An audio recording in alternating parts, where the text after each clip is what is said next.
Hello friends, நான் அஸ்வின் பாபு. இன்னைக்கான வீடியோவில் யூகேல வந்து ஒரு நியூஸ் பேப்பரில் வந்த நியூஸை பார்த்து யூகேல இருக்கவங்கலாம் இப்படியும் நடக்குமா, இந்த மாதிரி கூட நடந்துக்கிட்டு இருக்கா அப்படின்னு எல்லாருமே பதறி போன ஒரு நியூஸை பற்றி தான் பார்க்க போகிறோம். ஓகேங்களா? ரொம்பவே இன்ட்ரெஸ்டிங்காக இருக்கும், அதுவும் இல்லாமல் ரொம்பவே யோசிக்க வைக்கும் இந்த நியூஸு. ஓகேங்களா? வாங்க இந்த நியூஸை பற்றி பார்ப்போம். பட் அதுக்கு முன்னாடி இந்த மாதிரியான வேர்ல்டு வைட் நடக்கிற இன்ஃபர்மேஷன்ஸ், புது புது விஷயம், நம்மளோட ஹிஸ்ட்ரி இதெல்லாம் தெரிஞ்சுக்கணும்னு நீங்கள் ஆசைப்பட்டீங்கன்னா கண்டிப்பாக நான் சப்ஸ்கிரைப் பண்ணி என்னை சப்போர்ட் பண்ணுங்கள். டெய்லியும் ஒரு வீடியோ கண்டிப்பாக போஸ்ட் பண்ணுறேன். இப்போ வாங்க வீடியோக்குள்ளே போகலாம். கதை மாதிரி சொல்ல ட்ரை பண்ணுறேன். எப்படின்னு பார்த்தீங்கன்னா, ஃபஸ்ட்டு 2 பொண்ணுங்க, ஓகேங்களா, போலாண்டில் வாழ்ந்துகிட்டு இருக்க 2 பொண்ணுங்க அங்கேருந்து என்ன பண்ணுறாங்கன்னா யூகேக்கு போலாண்ட்லேருந்து இங்கே மைக்ரேட் ஆகி வராங்க. ஓகேங்களா? வேலை தேடி தான் வராங்க.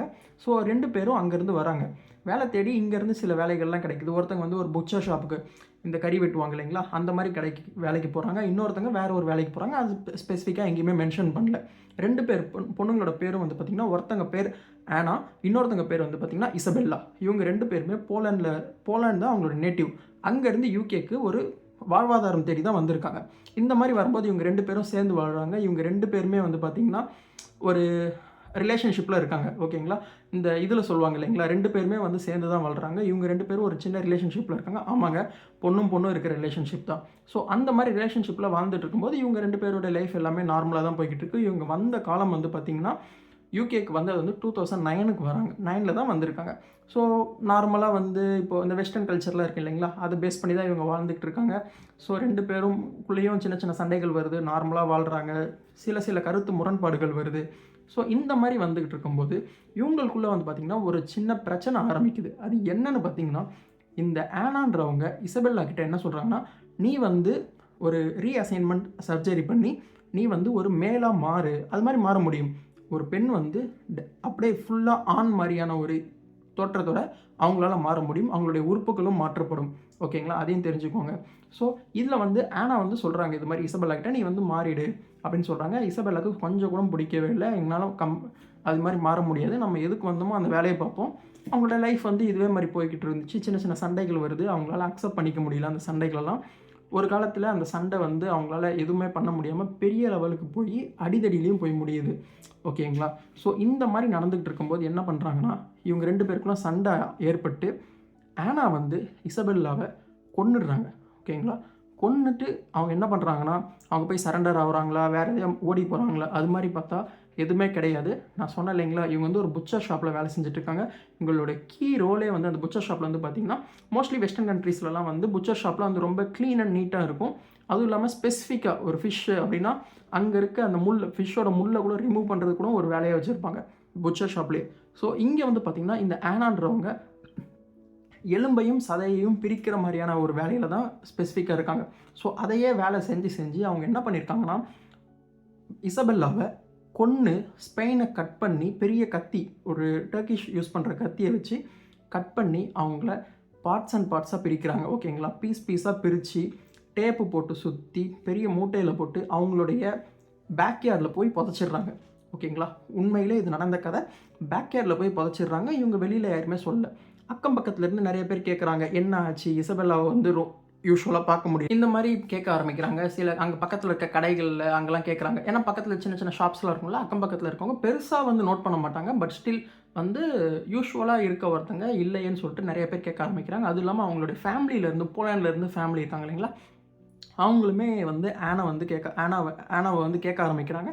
இசபெல்லா எங்கே, அவங்ககிட்ட இருந்து பெரிய கான்டாக்ட் எதுவுமே கிடையாது, என்ன பண்ணுறாங்கன்னு தெரியலன்னு சொல்லிட்டு இவங்களும் வந்து ஆனா முடிஞ்ச அளவுக்கு எங்கள் 2 பேருக்குள்ள சண்டை, அவங்க வந்து என்கிட்ட பேசுறதில்ல, அவங்க போயிட்டாங்க, இப்போ என் கூட இருக்கிறது இல்லை அப்படின்னு சொல்லிடுறாங்க. கான்டாக்ட் பண்ணாலும் எடுக்கிறது இல்லைன்னு சொல்லிட்டாங்க. பட் ஆனால் அவங்க ஃபேமிலி கான்டாக்ட் பண்ணால் அவங்க இசபெல்லா எடுத்துருக்கணும் இல்லைங்களா, ஆனால் அவங்க எடுக்கலை. அதனால் அவங்க என்ன பண்ணுறாங்கன்னா, போலாண்டில் இருக்க அவங்க ஃபேமிலி போலாண்ட்லேயே வந்து ஒரு போலீஸ்கிட்ட கம்ப்ளைண்ட் பண்ணுறாங்க. இது வந்து ஒரு பெரிய இஷ்யூ ஆக்குறாங்க. எங்களுடைய பொண்ணை காணோம், அவங்களால வந்து எதுவுமே வந்து இது பண்ண முடியல, கான்டாக்ட் பண்ண முடியல, என்ன செய்கிறாங்க, எங்கே போகிறாங்க, எதுவுமே பண்ண முடியல. ஏன்னா அவங்களால வந்து டேரெக்டாக வந்து விசாரிக்க முடியாது. அவங்க வேலை செஞ்ச இடத்துலையோ அவங்க ஃப்ரெண்ட்ஸ் அண்ட் ஃபேமிலிஸ்கிட்டையோ அவங்க வந்து போனதே வந்து இந்த ஆனான்ற ஒரு பொண்ணு கூட தான் போயிருக்காங்க. ஸோ இவங்க இந்த மாதிரி சொன்ன உடனே அவங்க ஒரு பெரிய பிரச்சனை பண்ணுறாங்க. அப்போயே வந்து போலீஸ் கேஸும் ஃபைல் பண்ணுறாங்க. மிஸ்ஸிங் கேஸ், ஒரு பர்சன் மிஸ்ஸிங் கேஸ் வந்து ஃபைல் பண்ணுறாங்க. ஸோ அவங்க வந்து திரும்பி வந்து ஆனாவை பேட்டி எடுக்கிறாங்க. ஸோ அவங்க வந்து இன்வெஸ்டிகேட் பண்ணும்போது சேம் இதுதான் சொன்னதே தான் திரும்பி சொல்கிறாங்க. பல வருஷமாக சொல்லிக்கிட்டு இருக்காங்க. எனக்கும் ஒன்றும் தெரியல. நானுமே ரொம்பவா ஃபீல் பண்ணிக்கிட்டு இருக்கேன். என்னாலேயும் வந்து நார்மலான லைஃப்பை வாழ முடியல. இசபெல்லா இல்லாமல் என்னால் இருக்க முடியல. ஏன்னா அவங்கள கான்டாக்ட் பண்ணி ஆகணும். ஆனால் என்னால் ஏதாவது சப்போர்ட் பண்ணுங்கன்னு இவங்களும் வந்து கூட சேர்ந்து சொல்கிறாங்க. ஆனால் கொன்னதே இவங்க தான். ஓகேங்களா? ஓகே. இந்த மாதிரி டைமில் என்ன ஆகுதுன்னா, சில வருஷங்கள் அப்பையிலேருந்து பார்த்தீங்கன்னா, மொத்தம் 15 வருஷம் கடந்து போகுது. 15 வருஷம் கடந்து போகியும் சின்ன சின்ன நியூஸ் அங்கங்கே கசியுது. இவங்ககிட்ட சொல்லியிருக்காங்க. எப்படியோ வந்து அவங்களோட ஃபேமிலிக்கு வந்து இவங்க ஏதோ தப்பாக செஞ்சுட்டாங்க. ஆனா வந்து இசபெல்லாவை ஏதோ தப்பு செஞ்சுட்டாங்க அப்படின்னு தெரிய வரும்போது, அவங்க ஒரு ஜேர்னலிஸ்ட் என்ன பண்ணுறாங்கன்னா, இந்த கேஸை திரும்பி ரீஇன்வெஸ்டிகேட் பண்ணணும்னு சொல்லிட்டு பெரிய பிரச்சனை பண்ணி, அங்கேருந்து யூகேக்கு கிளம்பி டெர்பின்ற ஒரு இடத்துல தான் திரும்பி வாழ்ந்திருக்காங்க இவங்க. ஃபஸ்ட்டு வந்து பார்த்திங்கன்னா லண்டனில் ஒரு வேலையில் இருந்தாங்க. அதுக்கப்புறம் டெர்பின்ற இடத்துக்கு மூவ் ஆயிட்டாங்க. ஸோ அந்த ஜேர்னலிஸ்ட் என்ன பண்ணுறாங்கன்னா, போலாண்ட்லேருந்து கிளம்பி டெர்பின்ற இடத்துக்கு வந்து யூகேக்கு வந்து அவங்க டோர் ஸ்டெப்பில் நின்று நீங்கள் பதில் சொல்லி தான் ஆகணும். உங்கள் மேலே வந்து ஒரு கேஸ் ஃபைல் ஆகிருக்கு. நீங்கள் தான் ஏதோ பண்ணீங்கன்னு சொல்கிறாங்க. ஆனால் என்ன பண்ணீங்கன்ற ஒரு ப்ராப்பரான நியூஸ் யாருக்குமே தெரியல. அவங்க ஃபேமிலிஸ் எல்லாருமே ரொம்ப பெரிய இஷ்யூ ஆக்கிக்கிட்டு இருக்காங்க அப்படின்னு சொல்கிறாங்க. ஸோ ஏன்னா ஆல்ரெடி இது வந்து போலாண்டில் ஒரு மிகப்பெரிய பிரச்சனை ஆக்கிட்டு இருக்கு அவங்களோட ஃபேமிலி சைடில். ஓகேங்களா? ஸோ அந்த மாதிரி பண்ணும்போது இவங்களால வந்து அந்த ப்ரெஷரை தாங்க முடியல. இது மீடியாவும் ரொம்பவே ஃபோக்கஸ் பண்ணுது. யூகே மீடியாவும் ஃபோக்கஸ் பண்ணுது. போலாண்ட் மீடியாவும் ஃபோக்கஸ் பண்ணுது. இவங்களால என்ன பண்ணுறதுன்னு தெரியல. ஸோ அந்த மாதிரி டைமில் ஆனா என்ன பண்ணுறாங்கன்னா, போலீஸுக்கு கால் பண்ணி 2025ல் 2010ல் நடந்த ஒரு பிரச்சனை 2025 வரைக்கும் வந்துருக்கு. 15 வருஷம் கழித்து ஆனாவே போலீஸ்கிட்ட கால் பண்ணி, நான் தான் இவங்களை வந்து கொன்னீங்க தான் புதைச்சிருக்கேன் அப்படின்னு சொல்லியிருக்காங்க. ஓகேங்களா? யாருமே வந்து அக்செப்டே பண்ணிக்க முடியல. நீங்கள் விளாட்றீங்களா, போகிறீங்களா, உங்கள் மேலே கேஸ் ஃபைல் இருக்குது, கோர்ட்டில் வந்து இந்த மாதிரி திசை திருப்பத்துக்கு ஏதாவது பண்ணுறீங்களான்னு கேட்டுட்டு, ஆனால் போலீஸ் என்ன பண்ணுறாங்கன்னா, அகைன் ஆனா சொன்ன மாதிரி அந்த இடத்த போய் தோண்டி பார்க்குறாங்க.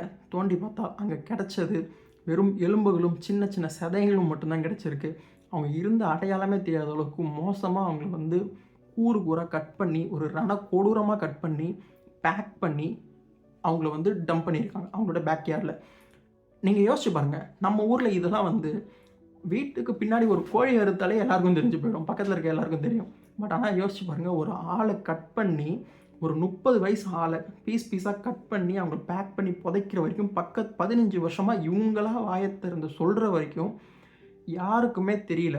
அப்படின்னா நீங்கள் யோசிச்சு பாருங்கள், யூகே, யூஎஸ் இந்த மாதிரியான வெஸ்டர்ன் கல்ச்சரில் இருக்கவங்களுக்கு பக்கத்தில் என்ன நடக்குதுன்னு சுத்தமாகவே தெரியாது. கொன்று புதைச்சா கூட தானாக வந்து சொல்கிற வரைக்கும் யாருக்குமே தெரியாதுன்றது தெரிஞ்சுக்கோங்க. ஓகேங்களா? ஸோ இந்த கேஸுக்கு வருவோம். ஸோ கோர்ட்டுக்கு கேஸ் போகுது. கோர்ட்டுக்கு வந்து தேவையான ஆதாரங்கள் எல்லாம் இருக்குது. ஏன்னா அவங்களே அக்செப்ட் பண்ணிக்கிறாங்க இல்லைங்களா? ஸோ அந்த விக்டிமை கொன்னது இவங்க தான், ஆனா தான். ஸோ அவங்களே அக்செப்ட் பண்ணிக்கிறாங்க. ஸோ இந்த கேஸ் வந்து ஸ்டில் போய்கிட்டு தான் இருக்குது. என்ன விசாரிக்கிறாங்கன்னா, இதுக்கு மேலே என்ன பண்ணீங்க, இது மாதிரி வேறு யாருக்கூடயா இருந்திருக்கீங்களா? பட் ஆனால் இதெல்லாம் ஒரு பக்கம் இருந்தாலும் இவங்களை கொன்னுட்டு ஆனா என்ன பண்ணியிருக்காங்கன்னா, இவங்க வந்து அங்கே இருக்க லோக்கலில் இருக்க ஒரு பர்சனையே திரும்பி அவங்க லவ் பண்ணி 2 குழந்தை பெற்று வளர்த்துருக்காங்க. எப்படிடா ஒரு கொலை பண்ணியிருக்காங்க, கொலை பண்ணது மட்டும் இல்லாமல் ஒரு திரும்பி இன்னொருத்தங்களை லவ் பண்ணி 2 குழந்தையோட வளர்ந்து அவங்க வாழ்ந்துக்கிட்டு இருக்காங்க. எனக்கு தெரிஞ்சு இந்த குழந்தைக்கெலாம் இப்போ மோஸ்ட்லி ஒரு 10 ஏஜுக்கு மேலே ஆகிட்டு இருக்கும் இல்லைங்களா? ஸோ அந்த மாதிரி எந்த ஒரு இதுவுமே மனநிலை ஒரு ஒரு சின்ன ஏதாவது நம்ம கொண்டுட்டோம் அப்படின்னாலே, ஒரு பூச்சியை போட்டு கொண்டுட்டோம், ஒரு பறவையை கொண்டுட்டோம்னா கூட நம்ம தெரியாமல் ஏதாவது வண்டி ஓட்டிகிட்டு இருக்கோம், ஒரு நாயை ஏற்றிட்டோம்னா கூட நம்மளால் அக்செப்ட் பண்ணிக்க முடியாது. அதுலேருந்து வெளில வரது ரொம்ப கஷ்டமாக இருக்கும். ஆனால் ஒரு கூட லவ் பண்ணி தான் அவங்களே ரிலேஷன்ஷிப்பில் இருக்காங்க. ஓகேங்களா? பெண்ணும் ரிலேஷன்ஷிப்பில் லவ் பண்ணி தான் வந்திருக்காங்க.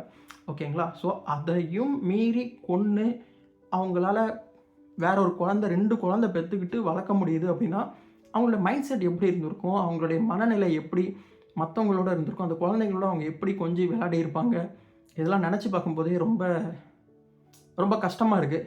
நான் இந்த வீடியோவில் என்ன சொல்ல வரேன் அப்படின்னா, நம்ம வந்து வெஸ்டர்ன் கல்ச்சரை ஃபாலோ பண்ணுறது எந்த தப்புமே இல்லை. வெஸ்டர்ன் கல்ச்சர் ரொம்பவே வந்து அட்வான்ஸ் அண்ட் ரொம்பவே டெவலப்பான கல்ச்சர் தான், இல்லைன்னு சொல்ல. பட் ஆனால் அதை பேஸ் பண்ணி நம்ம ஊர்லேயே நிறைய பார்த்துருப்போம் இல்லைங்களா?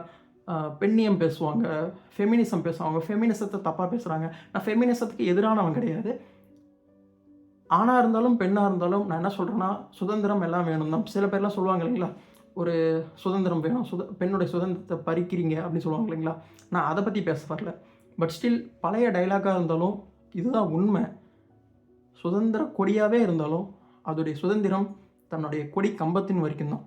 அதை தாண்டி தான் பறக்கணும் அப்படின்னா கொடி எங்கே போகுனே தெரியாது, கண்டிப்பாக காணாம மட்டும்தான் போகும். இதை தான் இந்த வீடியோவில் நான் ஷேர் பண்ணணும்னு ஆசைப்பட்டேன். ஷேர் பண்ணியிருப்பேன். ஸோ நான் என்ன சொல்ல வரேன்னா, ஸோ ஓவர் அப்சஸ்டாக இருக்கக்கூடாது ஒரு விஷயத்து மேலே. ஒரு லவ்வாக இருந்தாலும், ஒரு ஒரு அன்பு காட்டுறாங்க அப்படின்னா, ஒரு ஒரு லிமிட் இருக்கணும் இல்லைங்களா? எதையுமே வந்து ஒரு அப்சஸ்டாக போனால் தனக்குள்ளே ஒரு கண்ட்ரோல் இருக்கணும். ஒரு செல்ஃப் கண்ட்ரோல் இருக்கணும். என்ன பண்ணுறோம், என்ன பண்ணக்கூடாது, எதுவுமே தெரியாமல் ஒரு அப்நார்மலாக போகும்போது தான் எதையுமே கண்ட்ரோல் பண்ண முடியாத அளவுக்கு போகுது. ஸோ பார்த்துருங்க. செல்ஃப் கண்ட்ரோல் எல்லாருக்குமே ரொம்ப முக்கியம். ஸோ இந்த மாதிரியான வீடியோ ரெகுலராக டெய்லியும் நீங்கள் பார்க்கணும். ஒரு புது புது இன்ஃபர்மேஷன் உங்கள் எல்லாருக்குமே தெரியணும். ஹிஸ்ட்ரியை பற்றி தெரிஞ்சுக்கணும் அப்படி ஆசை இருந்துச்சுன்னா, என்னை சப்போர்ட் பண்ணணும்னு நினச்சிங்கன்னா கண்டிப்பாக சப்ஸ்கிரைப் பண்ணுங்கள். நெக்ஸ்ட் ஒரு வீடியோவில் பார்ப்போம். தேங்க்யூ. பாய்.